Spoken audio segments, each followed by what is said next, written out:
హే everyone, so మా mummy mutton curry చాలా బాగా చేస్తుంది, చాలా టేస్టీగా ఉంటుంది. సో ఈ వీడియోలో ఎలా చేస్తుందో చూపిస్తుంది, చూసేయండి. నిమ్మకాయ ఉప్పు వేసి కడిగి పెట్టుకున్న మటన్ కొంచెం వాటర్ అంతా పోయే వరకు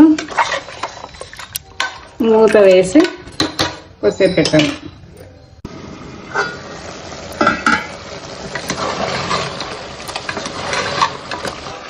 ఈ వాటర్ అన్నీ పోయినాక కారము, కొబ్బరి, గసగసాలు అన్నీ పోయేలోపు కొంచెం కాఫీ తాగి రిలాక్స్ అయిపోయాను. వాటర్ అంతా పోయినాయి. ఇప్పుడు కారం 2 స్పూన్లు కారం కలుపుకొని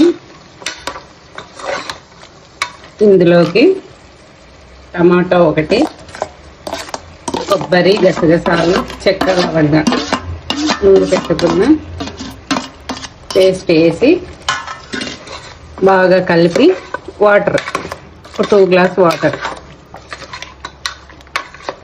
వేసేసి విజిల్ పెట్టేయటం.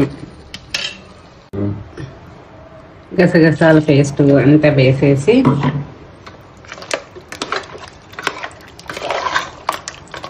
కొంచెం కొత్తిమీర వేసి కొంచెం వాటర్ వేసి ఒక 6-7 మూత పెట్టి 6-7 విజిల్స్ వచ్చే వరకు కుక్ చేసుకోవాలి. ఫైనల్గా మటన్ కర్రీ కొంచెం చపాతీ కానీ చేసేసాను.